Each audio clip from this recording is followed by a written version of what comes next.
हस्त मैथुन एक अष्ट मैथुनों के अंतर्गत है और ये भयानक रोग है, भयानक रोग। इसमें संकोच की बात नहीं, जैसे डॉक्टर से संकोच नहीं, ऐसे शास्त्र और सदगुरुदेव ये संकोच का विषय नहीं। ये वो भयानक रोग है जो कैंसर से भी, टीबी से भी बड़ा भयानक रोग है, बड़ा भयानक रोग। उसकी तो औषधि, इसकी औषधि नहीं है। वो तो प्रारब्ध से आ रहा है। ये आप वर्तमान क्रिया को बिगाड़ कर अपना नाश कर रहे हैं। छोटे छोटे बच्चे जब स्कूलों में जाते हैं और उनको गलत विद्यार्थियों का संग मिलता है तो प्रत्येक 100 में एक को नहीं कह सकते, 99 के जैसा हम मिले हैं अभी तक, 100 में एक को नहीं कह सकते, लेकिन 99 ऐसे मिले हैं, 100 में 99 जो इस रोग से ग्रसित हैं। पहले शायद वो पढ़ाई अपने लोगों के यहां नहीं थी। आज हमें बच्चे बताते हैं कि एक चैप्टर भी इसी प्रसंग का रखा जाता है। किसी विद्यार्थी जीवन से आए हुए साधु वेश में अपने उपासक ने बताया कि हम लोगों को शिक्षा दी जाती है कि जैसे खून निकल जाता है तो नया खून और बलवर्धक बनता है, ऐसे ही इस ब्रह्मचर्य का नाश करना अति आवश्यक है, क्योंकि वो हटेगा तो समस्त मांसपेशियों में नई शक्ति जागृत होगी। बोलो कितनी बड़ी हानि की बात, कितने बहुत बड़े दोष की बात है। छोटे छोटे बालकों की जिनकी किसी भी तरह से ब्रह्मचर्य नष्ट करने की अवस्था नहीं हुई, वो अपने ब्रह्मचर्य का संहार कर रहे हैं केवल केवल मनोरंजन के लिए। प्लेग, इन्फ्लुएंजा, ये रोग इतने बड़े महामारी नहीं जितना महामारी ये रोग है, जिसे बच्चे और बच्चियां खिलवाड़ समझ रही, मनोरंजन समझ रहे, ये करना आवश्यक ही है ऐसा समझ रहे, सुविधाएं दी जा रही, कहा जाता खेलो हंसो, मार दिया। अभी किसी योग्य नहीं हो पाए और उनको सारी योग्यता नाश करने की शिक्षा दे दी गई और नष्ट हो गए। ना वो गृहस्थी लायक रह गए, न विरक्ति लायक रह गए। ये जो हस्तमैथुन जनित महारोग से, भयानक रोग से ग्रसित साधक जो भी मनुष्य, जो भी बच्चे हैं, सावधानी, बिल्कुल अपनी मृत्यु का वर्ण कर रहे हैं। और हम ये पक्की बात कह रहे हैं 100 में 99 इस दोष से ग्रसित हैं। 100 में 99, 98 नहीं, 99। और हम जब उनसे पूछते तो पता चलता है ये केवल स्कूल में ही पूरी ट्रेनिंग हो जाती है। आपस में 4 बच्चे बैठकर ऐसे गंदे आचरण से युक्त हो जाते हैं जो जीवन में इससे निकल पाना बड़ा कठिन है। नाना प्रकार की, गंगा की कसम, यमुना की कसम, भगवान की कसम, गुरु की कसम, सब कसम एक तरफ, खाने के बाद 1 मिनट बाद जहां वो अपने स्वरूप में कामाग्नि जागृत हुई, नष्ट हो जाता है साधक। ये जो हस्त क्रिया के द्वारा अपनी वीर शक्ति का नाश कर रहे हैं, बिल्कुल समझ ले ये अनिष्टकारी चेष्टा पहली बात अगला जन्म तुम्हें मनुष्य का नहीं होने देगी, क्योंकि तुम इतना भयानक अपराध कर रहे हो। हर वीर शक्ति में वो जीवाणु है जिससे मनुष्य का जन्म होता है। आप उसको किस तरह से नष्ट कर रहे हैं, पहला महापाप तुम कर रहे हो।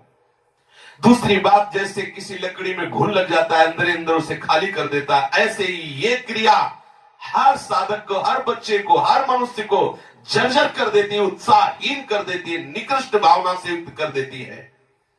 कोई भी इस हस्त क्रिया को यदि स्वीकार किए हैं तो उसका फल देख ले, बिना प्रयास के वो वीरहीन होता रहेगा। कसम खाइए कि मैं जीवन में कभी हस्तमैथुन नहीं करूंगा। श्री जी को साक्षी करके इसका निर्वाह कीजिए, विश्वास कर लीजिए आपकी परमार्थिक या व्यवहारिक जो भी उन्नति सबके नाश का प्रधान कारण है। आप ऐसे कारण को स्वयं कर रहे हैं। गृहस्थी धर्म में तो जब संयोग होगा तब होगा, आप इसमें प्रतिपल मर रहे हैं, प्रतिपल। और ये आपको इतना कमजोर, इतना परास्त कर देगा, आप भगवत मार्ग में चल नहीं सकते। आप इसे निश्चय करें, इसी क्षण निश्चय करें कि मैं कभी भी हस्त क्रिया के, तो कोई भी साधक, स्त्री या पुरुष, कोई भी साधक किसी भी प्रक्रिया के द्वारा हम ऐसा, जब तक गृहस्थ धर्म से युक्त होकर हम भगवत पूजा की भावना से संतान उत्पत्ति वाली क्रिया, वो अलग चीज, अपनी किसी चेष्टा के द्वारा हम ऐसा नहीं करेंगे। जो ऐसा करते हैं उनकी समस्त इंद्रियां दुर्बल होती जाती हैं, एक एक नस से उनकी शक्ति का ह्रास होता जाता है और उनके मुंह में पीलापन, सिकुड़न बिना वृद्धावस्था के से दिखाई देने लगती है। नस में दौर्बल्य, बार बार स्वप्न दोष, नाना प्रकार के गंदे संकल्प, नाना प्रकार की जलन उनके हृदय में प्रकाशित हो जाती है और वीर शक्ति इतनी द्रवित हो जाती है कि उनको पता ही नहीं लगता कब स्खलित हो गई। इसलिए साधक सावधान, ऐसी गलती बिल्कुल न करें, बिल्कुल न करें। क्योंकि शरीर के भीतर एक मनोवाहा नाम की एक नाड़ी है। इस नाड़ी के साथ संपूर्ण नाड़ियों का संबंध है। जे भी आप कामासक्त होकर के इस क्रिया को करते हैं, संपूर्ण आपके शरीर की नस नाड़ियां कांप जाती हैं। शरीर से लेकर मतलब सिर से लेकर पैर तक संपूर्ण यंत्र, छोटी मोटी सब नाड़ियां कंपायमान हो जाती हैं। फिर उस रक्त से मंथन करके फिर जो निकलता है उसे वीर्य कहते हैं। कितना बड़ा नाश कर रहे हैं आप। इस धातु से दौर्बल्य, प्रमेह, स्वप्न में, मधुमेह, बड़े कठिन कठिन रोग घेर लेते हैं। पक्षघात, ग्रंथिवात, संधिवात, अपस्मार, मिर्गी, पागल पर, भीषण भीषण पीड़ाएं शरीर में, न जाने कितने निंदनीय रोग इस क्रिया के द्वारा होने लगते हैं। इसलिए प्रत्येक उपासक को, चाहे वो गृहस्थ मार्ग का हो या विरक्त मार्ग का हो, बिल्कुल ऐसी क्रिया ना करें। जब कोई हस्त क्रिया करता है तो उसके सीधे कलेजे पर धक्का लगता है। जब क्रिया करता है तो संपूर्ण नस नाड़ियों में हलचल और हृदय पर धक्का लगता है, जिससे उसका दिल कमजोर होने लगता है। और वही सबसे ज्यादा जिसे हार्ट अटैक कहते हैं, वही कारण होता है। वीर चरण ही उसका प्रधान कारण होता है। क्षय, खांसी, श्वास, ये क्षमा महाभयानक रोगों का बुलावा है। हृदय रोग से पीड़ित अभागे मनुष्य किस क्षण मर जाए कोई पता नहीं। मस्तिष्क पर जो एक ऊर्जा शक्ति, विचार शक्ति होती है, वो नष्ट हो जाती है। जो ये हस्त क्रिया को करते हैं उनको देखते ही पता चलता है करते हैं। कुछ ऐसे लक्षण होते हैं जिनको देखने से ही पता चलता है ये सब वो प्रतिपल अपने आप को चौपट कर रहे हैं। कितना पागलपन है। आप अपने जीवन को नष्ट कर रहे हैं। पागल खाने में अगर देखा जाए तो 5 आदमी ऐसे मिलेंगे 100 में जो किसी अन्य घटना से पागल हुए। 95 ऐसे मिलेंगे जो विषय के कारण पागल हुए, जिन्होंने ब्रह्मचर्य को छीण किया है और उनकी मेधा शक्ति कमजोर हो गई और पागल हो गए हैं। ये व्यभिचार प्रवृत्ति किसी भी लायक नहीं रहती। सैकड़ों पागल खाने में जांच करने पर ज्ञात हुआ है कि जितने भी पागल हैं उनमें से 95 केवल इस बात से पागल है, भ्रष्ट आचरण से। आप परिश्रम युक्त, साधना युक्त आप रहिए। ये आजकल के माता पिता स्वयं सावधान नहीं, बच्चों के सामने ऐसी चेष्टाएं करते हैं कि उनकी सामर्थ्य नहीं कि अपने बच्चों को रोक सके। वो समझते हैं कि बच्चों से ये बातें करना ठीक नहीं है। लेकिन आप समझिए, अगर बच्चों को आप एक छूट दे रहे हैं, आप उनका कितना जीवन नष्ट कर रहे हैं। उनकी आंख, नाक, कान, जिह्वा, वाणी, पैर, त्वचा सब कमजोर हो रहे हैं। और इस कारण जब वो गृहस्थ धर्म में प्रवेश होते तो गृहस्थी लायक नहीं रह जाते, गृहस्थी लायक नहीं रह जाते इन क्रियाओं के करने के कारण। माता पिता को, सदगुरु को चाहिए, उपदेशक को, कि अपने आसपास इस बात को कहे कि वो कभी ऐसी गंदी चेष्टाएं ना करें। सदगृहस्थी में जान, देखो पहले आचार्य परंपरा थी, सब जाकर गुरुकुल में रहते थे, ब्रह्मचर्य रहते थे। फिर जिनको गृहस्थ में जाना होता वो गृहस्थ में जाते, जिनको नैष्ठिक ब्रह्मचर्य का व्रत लेना होता वो वैरागी होते। दोनों महान पुरुष बनते। वो गृहस्थी में जाकर धर्म पूर्वक चलते हुए पुनः वैराग्य को धारण करता और विरक्ति में जाकर वो महापुरुष बन जाता। दुर्बल चित्त इतना हो जाता है कि ना वो धर्म स्थान देखता है, न तीर्थ स्थान देखता है, न मंगल तिथि देखता है, न मंगलवार देखता है। बस अपनी वासनाओं का खेल खेलता रहता है। हजारों प्रतिज्ञाएं, हजारों धर्म चेष्टाएं सब व्यर्थ करने वाला ये महान दोष हस्त क्रिया, व्यभिचार प्रवृत्ति, इस पर अंकुश कीजिए, इसको आनंद मत मानिए।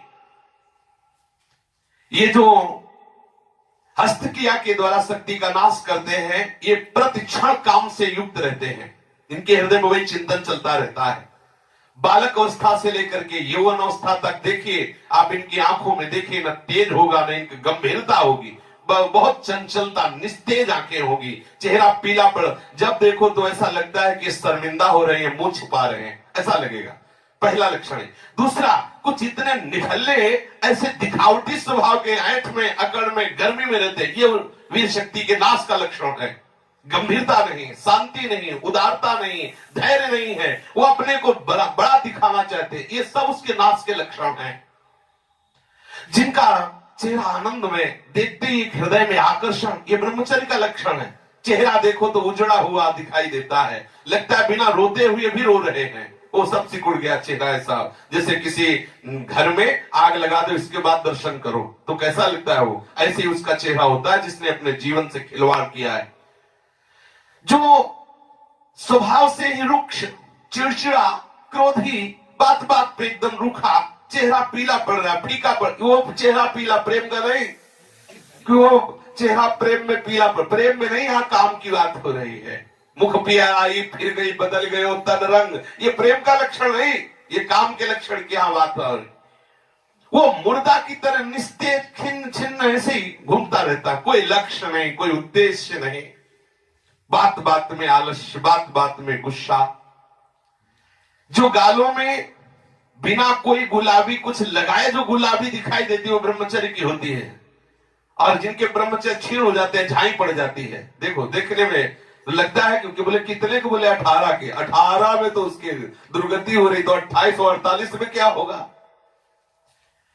जो काले दाग चेहरे में पड़ने लगते हैं, आंखें धसी नजर आती हैं, गाल पीले नजर आते हैं, नाक के आसपास काले काले दाग यहां ऐसे प्रकट हो जाते हैं, ये सब लक्षण हैं जो उन्होंने अपनी शक्ति का नाश कर दिया।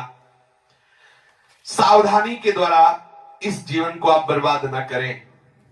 जो 12 वर्ष की अवस्था के बाद से शुरू क्रिया कर, 12 वर्ष हैं, कितने से बच्चे हैं, कितने चलना मुश्किल हो गया, चलना मुश्किल, तब कसम खवानी पड़ी। वो तो लक्षण पता है ना, तो कसम कि तुम्हें हमारी कसम, यदि हमें आप तनिक भी मानते हो, संत मानते हो, गुरु मानते हो, कसम खाओ आज के बाद ऐसा, तब उनमें चलने की सामर्थ्य आ रही। बच्चे हैं, खिलवाड़ हो गया, उनके लिए खिलवाड़ हो गया और अपने जीवन को नष्ट कर दिया। अभी 14, 13, 15, 18 ये अवस्था है। जो लोग ये कहते हैं ना कि खेलने खाने की अवस्था, वो थोड़ा सुन ले कि कौन सा खेल खेल रहे हो, क्या खा रहे हैं।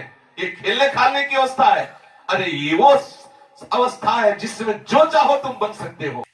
जो इस वीर शक्ति का नाश करते हैं वो बिना बुढ़ापे के सारे लक्षण बुढ़ापे के उनमें होते हैं।